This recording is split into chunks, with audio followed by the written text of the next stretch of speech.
एक गरीब मारवाड़ी की कहानी लिखने के लिए मैं आपको एक प्रेरणादायक कथा प्रस्तुत कर रहा हूं जो संघर्ष, मेहनत और सफलता की मिसाल बनेगी। एक गरीब मारवाड़ी की संघर्षपूर्ण यात्रा भाग ये ईश कौन शंशी। गरीबी में जन्म राजस्थान के एक छोटे से गांव में रामलाल नाम का एक गरीब मारवाड़ी लड़का रहता था। उसका परिवार बेहद गरीब था और रोजी रोटी के लिए संघर्ष करता था। उसके पिता एक छोटे से व्यापारी थे, लेकिन व्यापार में घाटा होने के कारण परिवार पर कर्ज बढ़ता गया।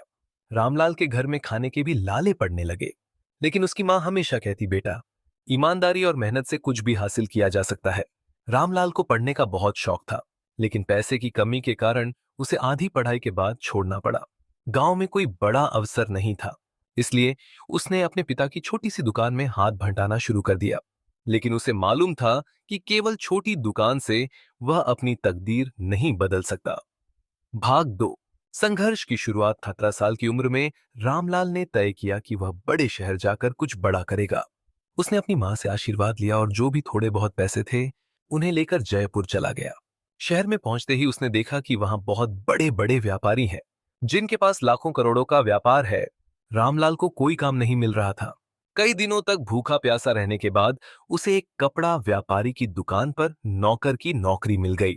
वह दिन भर कपड़ों की गिनती करता, ग्राहकों को दिखाता और दुकान साफ करता। लेकिन उसके मन में हमेशा एक सपना था, अपना खुद का व्यापार शुरू करने का। भाग 3। पहला व्यापार। रामलाल ने अपनी नौकरी के दौरान व्यापार के सारे गुर सीख लिए। उसे यह समझ आ गया कि व्यापारी कैसे मोल भाव करते हैं, कैसे ग्राहक को संतुष्ट करते हैं और किस तरह माल खरीदा और बेचा जाता है। कुछ सालों बाद उसने थोड़े पैसे जमा किए और खुद छोटे पैमाने पर कपड़ों का व्यापार शुरू किया। शुरुआत में वह खुद सड़कों पर घूम घूम कर कपड़े बेचता था। लोग उसे गरीब व्यापारी कहकर चिढ़ाते थे, लेकिन रामलाल कभी हार नहीं मानता था। धीरे धीरे उसकी ईमानदारी और मेहनत के कारण ग्राहक बढ़ने लगे। वह ग्राहकों को कम दाम में अच्छे कपड़े देता था, जिससे उसकी बिक्री बढ़ने लगी। कुछ सालों में उसने इतना पैसा इकट्ठा कर लिया कि वह अपनी खुद की छोटी दुकान खोल सके। भाग 4। वो सफलता की ओर कदमाब। रामलाल की दुकान चल निकली थी। उसने अपनी सेवाओं को और बेहतर किया, ग्राहकों को विशेष छूट देने लगा और धीरे धीरे बड़ा व्यापारी बनने की ओर बढ़ने लगा। एक दिन एक बड़े व्यापारी ने उसे देखा और उसकी मेहनत की तारीफ की। उस व्यापारी ने उसे सुझाव दिया कि वह कपड़ा निर्माण, टेक्सटाइल मैन्युफैक्चरिंग में भी हाथ आजमाए। यह सुनकर रामलाल को एक नई दिशा मिली। उसने अपनी सारी पूंजी लगाकर एक छोटी सी फैक्ट्री शुरू की, जहां कपड़े तैयार किए जाते थे।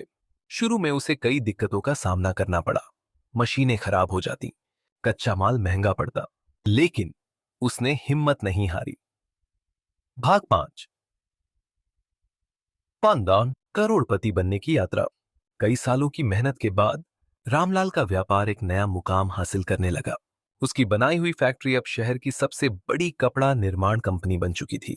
छोटे गांव से निकला वह गरीब मारवाड़ी अब एक सफल उद्योगपति बन चुका था। उसने अपने गांव में कई स्कूल और अस्पताल खुलवाए, ताकि कोई और बच्चा पैसे की कमी के कारण शिक्षा से वंचित न रहे। वह गरीबों की मदद करने में हमेशा आगे रहता था। निष्कर्ष। रामलाल की यह कहानी हमें सिखाती है कि मेहनत, ईमानदारी और धैर्य से कोई भी अपनी किस्मत बदल सकता है। अगर सपने बड़े हों और हिम्मत कभी ना हारे, तो सफलता जरूर मिलती है। अगर आप चाहते हैं कि मैं इस कहानी को और विस्तार से लिखूं, तो बता सकते हैं।